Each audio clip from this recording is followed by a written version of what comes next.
Continuamos en este espacio sin cortes y creo que tenemos ya contacto con el buen amigo César Dargán. Buenas noches, César, ¿qué tal? Buenas noches, Ángel. Buenas noches, Jaime. Un placer estar con ustedes esta noche. Patrón, usted está cada vez más Buenas joven, noches. deme la fórmula. Tú también, ¿eh? Te veo en la línea. Ah, no, no, yo he bajado 110 Sí. libras, César. ¿Cuánto? 110. Mire, Wow. patrón, el sector empresarial debe estar muerto de risa porque, en primer lugar, ustedes parecen haber sido el motor para el desarrollo, el crecimiento económico que exhibió el país en la etapa de recuperación el año pasado. ¿Es correcto eso, César? Yo creo que muerto de risa no es el calificativo. Nosotros, Ángel, estamos todavía atravesando una pandemia, estamos viviendo un momento de incertidumbre y de hecho lo que vimos el año pasado como aporte del sector privado al desarrollo en la República Dominicana fue una continuación de lo que ha ocurrido prácticamente durante la última década en nuestro país. En el año 2018 nosotros hicimos un estudio con la firma analítica, con Jacqueline Mora, que procuraba precisamente con esas palabras que has utilizado identificar al sector privado como el motor del desarrollo en la República Dominicana. En ese momento, las cifras que arrojaron fue de que alrededor del 85% del Producto Interno Bruto de nuestro país precisamente venía de actividades privadas. Lo que hemos visto, sobre todo en el último año, en el que hubo una merma de la inversión pública, en la que hubo una necesidad de reactivar la economía, es precisamente que la capacidad de resiliencia del sector privado de manera general, y cuando digo de manera general me refiero a los diferentes subsectores de nuestra economía, a los diferentes tamaños de empresas, desde la gran empresa, mediana empresa, las pequeñas y las micros, pues aportaron cerca del 90% del Producto Interno Bruto en nuestro país. Entonces yo creo que una economía como la nuestra, que ha mostrado diversificación, que esa diversificación también se traduce en empleos y que puede atravesar con las cifras que hemos hecho una crisis de estas dimensiones, pues es señal de optimismo, sobre todo para el año que recién inicia. En ese punto, César, vimos, Jaime y yo tuvimos aquí entrevistado a Sandy Firpo y tuvimos también contacto ya en Sol, tuvimos contacto con el buen amigo Marrancini, Celso Juan, y decían ellos que el motor de la inversión el año pasado fue el sector privado. ¿En qué dimensión? ¿Cómo ustedes lo proyectan? Porque estos números que tú me estás dando de que el 90% de la producción del Producto Interno Bruto estuvo de alguna manera participando el sector privado, MIPYMES, pymes y la gran empresa, y que un 85% de toda la actividad estuvo también participando el sector empresarial. Entonces, ustedes fueron realmente el motor. Pero en el aspecto inversión, ¿cuál es la participación? Mira, cuando nosotros vemos el tema de inversión extranjera, por ejemplo, es decir, que no es capital dominicano, sino que son capitales extranjeros que vienen a nuestro país y está cuantificada y debidamente certificada por los organismos correspondientes, nos damos cuenta que el sector que más atrajo inversión el año pasado, el año anterior también y el año anterior fue precisamente el sector turismo. Y esto es algo que llama la atención porque recordemos que los factores externos que han afectado al sector turismo no son solamente los de la pandemia a partir del primer caso del COVID en el año 2020, sino que recordemos que en el año 2019 la República Dominicana fue objeto de una campaña de descrédito internacional que también afectó el turismo y precisamente cuando venía en esa ascendente de recuperación fue que entramos en la pandemia. Entonces, el hecho de que aún atravesando esas situaciones de incertidumbre, inversionistas extranjeros hayan confiado en un sector como el turismo para invertir en la República Dominicana, pues es una muy buena señal. Sin embargo, ha habido inversión en muchos otros sectores, el sector construcción, el sector inmobiliario, el sector minero, el sector industrial, las zonas francas inclusive con una capacidad de recuperación de prácticamente entrar en mitad de operación en cuanto se refiere a sus colaboradores contratados y luego poder recuperarse plenamente. Entonces, es una inversión diversificada. Cuando nosotros comparamos eso con otros países, nos damos cuenta de que la principal diferencia es precisamente esa diversificación. Vemos países que son economías muy pujantes en nuestra región. Cuando bajamos al sur, vemos el caso de Chile o de Perú, pero son países que descansan principalmente, por ejemplo, en la extracción de recursos mineros. Cuando vemos otros países que su fortaleza es el sector industrial, pero en nuestro país, el comercio, los servicios, en general, la industria dominicana, la diversificación de la industria dominicana es lo que ha permitido que esto pueda seguirse dando. La diversidad y la resiliencia que ustedes han mostrado hoy no está más en peligro, a pesar de que se supera la crisis.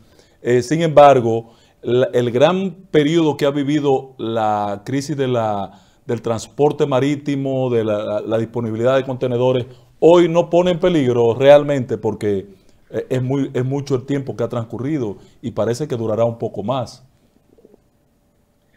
Tú sabes que yo soy una persona sumamente optimista y siempre voy a ver el vaso medio lleno, pero aún así hay una palabra que he utilizado en varias ocasiones esta noche, que es la palabra incertidumbre. Y la utilizo porque precisamente me refiero a factores que nosotros como país no controlamos. El año pasado, en la medida que se daba una reapertura gradual, no solamente de nuestra economía, sino también del resto de las economías en el mundo, y que todo apuntaba a que volveríamos rápidamente a la normalidad, pues nos vimos enfrascados precisamente en los efectos de colapsos del sistema logístico, la escasez de transporte, el aumento de los fletes, inclusive fallas como no se habían visto en algunos puertos de volumen masivo de mercancías. Y todo eso, aunque era en Asia, aunque era en Europa, tenía un impacto directo en la República Dominicana. Ese tema del comercio internacional, combinado, por ejemplo, con la volatilidad que han mostrado los precios de las materias primas en mercados internacionales, materias primas que son fundamentales para los procesos productivos en nuestro país, pues también tiene un impacto en lo que ocurre aquí. Y ni hablar de el resurgimiento y la aparición de nuevas variantes del virus, el cambio de medidas de control y de restricción en determinados países, que también tiene un impacto aquí.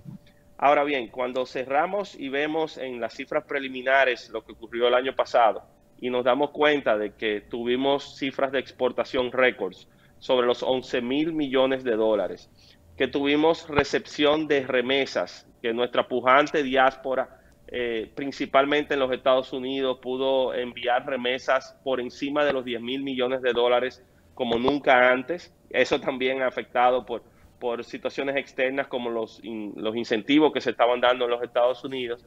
Pues nos damos cuenta de que vamos navegando estas aguas turbulentas y si bien se afecta por un lado, por otro lado también se compensa con un muy buen desempeño de la República Dominicana. Sí, César. En la intervención anterior dijiste que durante la última década, pues prácticamente el sector privado ha estado siendo el motor principal de la economía. Por lo menos eso fue lo que interpreté. Pero entonces, al decir esto, se me cae un poco lo que el anterior gobierno decía y pregonaba de la gran parte en lo que era, por ejemplo, la prima del dólar estable y exportaciones y todo ese tipo de cosas. ¿Cómo explicamos esto? Yo creo que este no es un tema de un gobierno ni de una coyuntura política, es una realidad de lo que hemos construido como país y realmente dónde estamos y sobre todo hacia dónde vamos. Hasta ahora nosotros nos hemos enfocado en elementos puramente económicos, en números, en cifras y sobre todo macroeconómicos. Pero recordemos que el año antepasado, en el 2020, no solamente aquí empezamos a atravesar una pandemia, sino que aquí se suspendieron 2 procesos electorales, una interrupción de nuestro sistema democrático, de una afectación directa de la institucionalidad, por las razones que fueran y que pudo ser curado, corregido en el tiempo. Celebramos elecciones, ganó la oposición de ese momento, hubo una transición y el desempeño ahí está. Es decir, la fortaleza de la estructura, del modelo de desarrollo que hemos ido creando en la República Dominicana va más allá que una coyuntura política en particular. no importa el partido que se encontraba, el país siguió adelante. Y la madurez que demostró para que eso ocurriera es algo envidiable si echamos solamente un vistazo al resto del vecindario. Sin embargo, también hay muchos otros factores que tenemos que tener en cuenta. Mientras eso ocurría, la política monetaria de la República Dominicana, es decir, lo que el Banco Central hacía para mantener los equilibrios en nuestra economía, también colaboraba e incentivaba este nivel de desarrollo. Cuando el país se cerró determinantemente en marzo del año 2020, lo que vimos fue políticas de carácter expansivo, es decir, inyectar recursos al sistema, que no falte crédito, que no falte los subsidios a los sectores más afectados y la vida pueda seguir. Lo que estamos viendo ahora, cuando tenemos altos niveles de inflación, es una política un poco más restrictiva, en la cual se aumenta la tasa monetaria, se busca de una forma u otra reducir esa demanda que se ha generado y procurar los niveles de estabilidad. Entonces, todo esto lo que me lleva es a esa conclusión de que no desmonta lo que decía un gobierno o dice el otro, sino que al final del día, si la visión es de un gobierno como un regulador o un facilitador y un promotor precisamente de la actividad privada, pues que se pueda desarrollar en las condiciones que lo está haciendo. Yo tengo la percepción, César, de que haciendo un símil con un avión o con un jet, el país está en piloto automático. Independientemente de quien nos gobierne o nos dirija, el país tiene una plataforma de desarrollo ya establecida que va a seguir su curso, es mi percepción. Pero ustedes han sido críticos en momentos oportunos respecto del sistema eléctrico, por ejemplo, cuando se discutía el pacto eléctrico. Han sido críticos en momentos con el tema del presupuesto, recaudación, inversión del gobierno, cómo gasta los recursos. Hoy con la crisis de la inflación, ¿cuál podría ser la salida? Y en estos casos particulares, ¿por qué no se siente la voz de nuevo del sector empresarial, César? Yo creo que hay veces que estamos en los momentos de escuchar muchas cosas, de decir, de criticar, de señalar, de fijar o apoyar posiciones. Pero justamente el momento que estamos viviendo como país y el momento que el mundo está viviendo, yo creo que implica mucha cabeza fría, mucha búsqueda de consensos y sobre todo la generación de manera conjunta de soluciones dirigidas a objetivos de desarrollo común. Yo te pongo un ejemplo. En el día de mañana nosotros sostendremos una reunión en el Palacio Nacional con la vicepresidenta, el ministro de Industria y Comercio, el ministro de Agricultura, el ministro de la Presidencia, precisamente en una mesa que lo que ha procurado es dar seguimiento a todo una especie de observatorio a estas situaciones que se están dando con carácter global y ver qué medidas podemos nosotros tomar en la República Dominicana para mitigar sus efectos. La inflación, ¿te refieres a la inflación? La inflación es uno de ellos. La inflación es uno de ellos que tiene, se genera internamente por muchas condiciones del mercado. Pero si nosotros aquí, que la proyección de la inflación del Banco Central en los últimos años ha tenido un rango meta de un 4%, y hemos visto el año pasado cómo eso se ha ido muy por encima, con un 8% de inflación, precisamente como una respuesta a ese choque externo que vimos de una detención de nuestra economía y una posterior reactivación. Entonces, lo estamos viendo como una coyuntura pasajera y que debemos volver a ese rango meta que normalmente con mucha estabilidad hemos mantenido. Pero si tú combinas la inflación con la volatilidad, como decía, de los precios de las materias primas y muchas veces la escasez, si tú combinas eso también con los efectos que tienen estos retrasos y aumentos de costos de la cadena logística, pues todo eso es una coctelera externa que tiene un impacto en la República Dominicana. Hemos visto, por ejemplo, alzas no previsibles del barril de petróleo. Nosotros no producimos petróleo. Entonces, si todo eso está ocurriendo allá afuera en el mundo, nosotros aquí lo que tenemos es que de una forma u otra poder adelantarnos a los acontecimientos, identificar soluciones y sobre todo proteger a que la población más vulnerable de nuestro país pues no se vea afectada en estas turbulencias de los tiempos actuales. ¿Y no jugaría un rol importante demandar, por ejemplo, del gobierno mayor nivel de inversión? Porque la inversión del gobierno el pasado año dos o tres carreteritas, dos o tres chocitas que hicieron por ahí, pero brilló por su ausencia. Una voz de un factor de poder como ustedes hace sentir su opinión en este momento, César. Y ha ocurrido, efectivamente, cuando ya se veía la ejecución provisional del presupuesto del año pasado, cuando ya habían cifras que permitían evaluar los niveles de inversión pública que habíamos visto en el país, pues vimos una merma que puede tener múltiples causantes. Una de ellas, pues los efectos del mismo, de la transición y los cambios que esto conlleva y la adaptación a un sistema bastante complejo para la mayoría de los procesos. Y otra precisamente también lo que ha estado ocurriendo con el sector privado y cómo muchos de los recursos públicos han estado precisamente orientados a sustentar los programas de ayuda social para mitigar los efectos de la crisis. Ahora bien, el Estado es un actor importantísimo y esa inversión pública que usualmente va dirigida precisamente a obras de infraestructura o inclusive inversión en capital humano que pueda aportar a los procesos productivos es fundamental. Yo creo, por las proyecciones que estamos viendo actualmente, es que, por el contrario, este año tendremos mayor inversión pública, se mantienen las proyecciones de inversión privada. En adición, se agrega el ingrediente que ha generado muchísimas expectativas de cómo a través de la ley de alianzas público-privada también se pueden presentar proyectos que identifiquen oportunidades tanto con capital privado como en esta alianza con el sector público, y en un momento de escasez de recursos, pues dar respuesta a tantas necesidades que hay. En ese tema de la inversión, ¿a ustedes no le ha llamado la atención el tema del fideicomiso Punta Catalina, César? Porque la verdad que ahí no hay una necesidad de alianza pública-privada, no hay necesidad de una inversión del sector privado. ¿Qué importancia ustedes le dan? Porque ustedes realmente jugaron un rol protagónico en la firma del pacto eléctrico. Hay aspectos que ya se están cumpliendo, como es el aumento de la tarifa, la homologación de la cobranza, pero este tema de Punta Catalina no les preocupa al sector empresarial. Bueno, hay varias cosas y quizás empiezo por el final, que es este tema del pacto eléctrico. Efectivamente, nosotros fuimos y somos defensores del pacto eléctrico porque entendemos que no podemos hablar de ninguno de los otros temas que tenemos pendientes en la República Dominicana.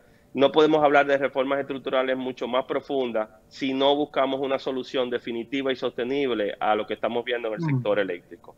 Un sector deficitario con pérdidas que superan el 30%, agravadas inclusive a lo largo de la pandemia, no puede, porque los recursos que se inyectan como subsidio y se van en ese hoyo año tras año son precisamente los recursos que se requieren para inversión pública, para mejorar hospitales, para mejorar escuelas. Y tener ese nivel de operación deficitaria y además cara no tiene sentido. Entonces, el pacto trae consigo no la panacea, no la solución perfecta, pero al menos una hoja de ruta con cambios inclusive en el rol que juegan las autoridades, poniendo la casa en orden, asumiendo compromisos en un calendario de desmonte de esas pérdidas, y por eso entendemos que es algo positivo. Punta Catalina es algo que uno no puede obviar al momento de hablar del sector eléctrico. Ahora, por la pregunta tuya, yo dividiría la respuesta en dos.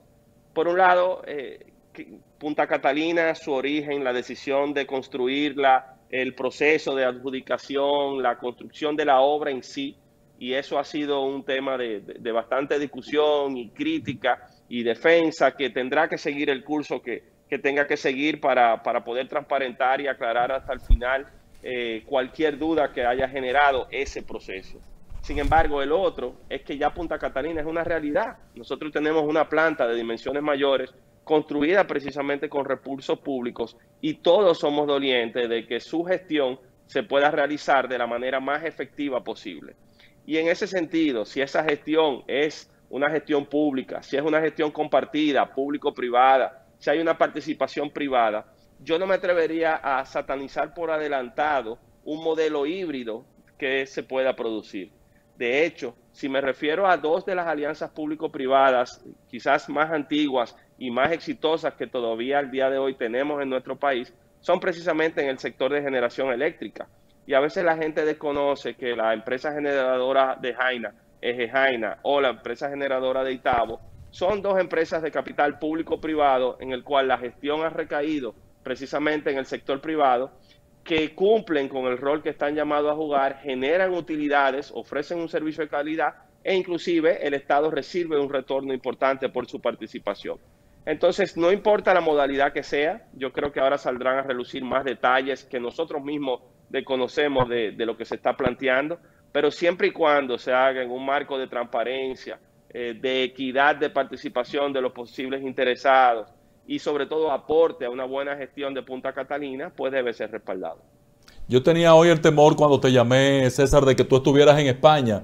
Entonces, finalmente me gustaría conocer, ante la presencia del presidente en España, el futuro, tú conoces la feria Fitur, ¿qué puedes representar eso para este año, donde se supone tendremos que vivir un despertar del turismo con las metas que teníamos en el pasado? Es interesante lo que ocurre con el sector turismo, porque así como hablábamos hace un momentico de su capacidad de resiliencia, también hay que reconocer su capacidad de planificación, y las cosas no ocurren en el sector turismo de la noche a la mañana. Estas ferias internacionales, siendo la de Fitur en Madrid una de las más emblemáticas, la feria de Berlín también y muchas otras que se celebran a lo largo del año, lo que hacen es que permiten que los diferentes actores del sector produzcan negociaciones cuyos resultados se verán en el futuro. Es decir, lo que ahora mismo se está viendo en Fitur son cosas que ocurrirán el año que viene, en 2 o 3 años, y eso es algo positivo.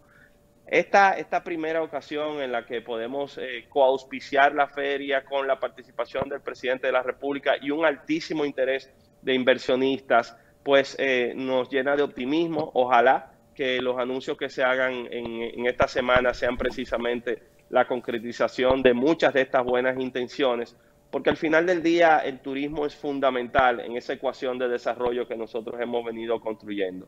Y yo decía con unos amigos hace poco de que creo que estamos en la antesala de una nueva explosión positiva de lo que ocurrirá con el turismo una vez ya el mundo vaya retomando la normalidad y podamos recibir las proyecciones de turistas que estamos esperando. Final, César. ¿Ha habido algún cambio? Tú has estado participando en una comisión de diferentes sectores políticos, públicos, factores de poder con el tema haitiano. ¿Hay una perspectiva de mejora en la situación de la gobernabilidad? Desde el lado dominicano lo que podemos hacer es precisamente monitorear, estar al tanto, estar abiertos al diálogo, motivar e incentivar la participación de la comunidad internacional. Pero al final del día, como muchas veces se ha repetido, la solución dominicana no es la solución haitiana. Haití requiere algo mucho más profundo. No deja de generar preocupación cada vez que se complica más la situación, sobre todo con un desmembramiento absoluto de su institucionalidad, que a veces se mete en un círculo vicioso, con actores que surgen inclusive con una trayectoria todavía mucho más oscura. Entonces, si hay un tema que nos ha unido a todos los dominicanos, no importa el color del partido político o el sector social al que pertenezca, es precisamente estar atentos a Haití y cómo esto puede evolucionar. Personalmente entiendo que el mejor muro que nosotros podemos tener y la mejor garantía para nuestro desarrollo es precisamente que Haití se desarrolle. Si en Haití hay desarrollo, repercute positivamente para la República Dominicana. Y si no podemos fomentar ese nivel de desarrollo por la fragilidad e institucionalidad que estamos viendo, pues también compromete nuestro propio futuro. Entonces, es una situación bien delicada, pero que debe seguir ocupando un lugar importantísimo en nuestra agenda. Bueno, gracias, César. Siempre usted tan atento, fino y atento cuando le procuramos unos minuticos. Perdónanos por interrumpir la tranquilidad de tu hogar a esta hora, pero la verdad es que aprendemos cuando compartimos con usted. Muchísimas gracias a ustedes y siempre a la orden. Gracias. César Dargan, vicepresidente ejecutivo del Consejo Nacional de la Empresa Privada del país, motor principal, reconocido por el gobierno, del desarrollo y el crecimiento económico en la recuperación el pasado año. Vamos a la pausa, regresamos de inmediato. Comunícate con nosotros nosotros y síguenos a través de nuestras redes sociales, @Medios Panorama en Instagram, Facebook, Twitter y YouTube. Escríbenos a nuestro correo electrónico noticias@mediospanorama.com o llámanos al 809-475-2525. Somos